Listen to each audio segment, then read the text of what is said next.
izglītot jaunus cilvēkus par dzīvi laukos un parādīt, ka varbūt tieši zemkopība ir laba karjeras izvēle. Turpina Aleks Zoldners.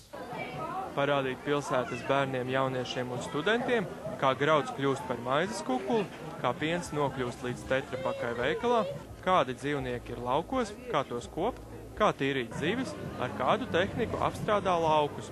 Šādu mērķi izvirzījuši krastmalā notiekošā pasākuma Lauki ienāk pilsētā rīkotāji.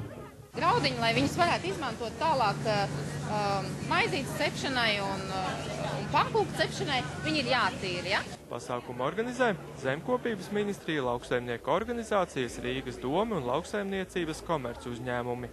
Mūsu galvenais uzdevums ir parādīt un pateikt, ka Latvijas lauksaimniecība ir ļoti moderna un ka nevajag Latvijas jaunatnē un jauniešiem, arī vecā gada gājuma cilvēkiem braukt no Latvijas ārā, jo šodien ir pieprasīts darba spēks. Galvenais mērķis – aizraujošā veidā mācīt un izglītot par laukiem. Mēs tagad nesen zinām pa pētījumu pa kartupeļiem, ka jaunieši domā, ka nevis kartupeļi aug zemē, augsnē agronomiski sakot, bet aug kokos. Nu, tas ir absurds. Kopā, man liekas, pasākums ir diezgan foršs. Man liekas, cilvēkiem, kas pilsētā dzīvo un kuriem bieži nav iespējas satikties ar dzīvniekiem, šī ir lieliska iespēja redzēt gan govis, gan cāļus, aitas un iepazīties vispār ar lauksaimniecību. Ļoti daudz arī bērns nav redzējis. Laukos mums ir, tādi vienkāršākie dzīvnieki, tur pīles, zosis, bet, piemēram, tādas kazas, tagadējos laukos, tagad laukos vairs neaudzē, tāpēc, tā. Kā puikam patika? Labi. Kas vislabāk ir paticis līdz šim?